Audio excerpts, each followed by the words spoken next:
Police કોન્સ્ટેબલની હત્યા સહિત ધાડ, લૂંટ અને હત્યા જેવા અતિ ગંભીર 26 જેટલા ગુનાઓમાં સંડોવાયેલા અને 15 વર્ષથી પોલીસ જાપ્તામાંથી ભાગી છૂટેલા પારધી ગેંગના મુખ્યને ક્રાઇમ બ્રાન્ચે ઝડપી પાડ્યો.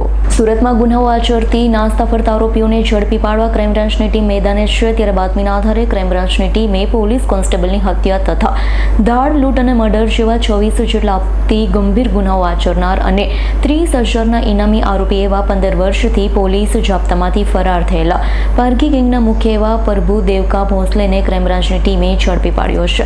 તેનો કબજો સચિન પોલીસને સોંપવાની તજવીજ હાથ ધરી.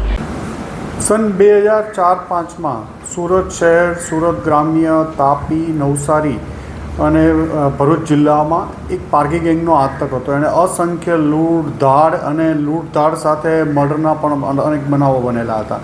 જેમાં મુખ્યત્વે કહીએ તો ઉચ્છલ પોલીસ સ્ટેશનની હદમાં ધાડ પાડતી વખતે હાઈવેમાં જે આ લોકો રોબરી કરતા હતા ત્યારે પોલીસ આવી જતા પોલીસના એક જવાનને પણ આ લોકોએ મારી નાખ્યો હતો અને ઇન્સાસ રાઇફલ લૂંટી લીધી હતી.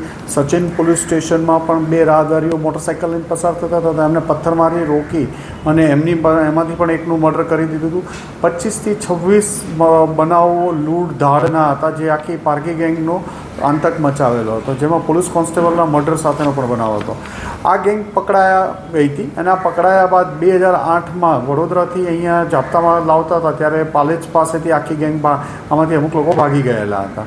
ફરીથી આમાંથી પકડાણા બાદ ફરીથી 2012માં સુરત લાજપોર જેલથી કોર્ટ લાવતા હતા ત્યારે સચિન વાંજ ગામ પાસેથી ફરીથી આમાંથી 4 ઇસમો ભાગી ગયા હતા.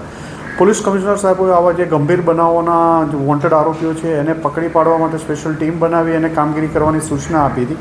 જેના અનુસંધાને આ કેસમાં જે 15 વર્ષથી આ ગેંગના મુખ્ય સૂત્રધાર પ્રભુ ઉર્ફે રઘુનાથ દેવકા ભોસલે જે બુલદાણા જિલ્લાનો રહેવાસી છે અને બુલદાણાની બાજુમાં એનું ગામ છે.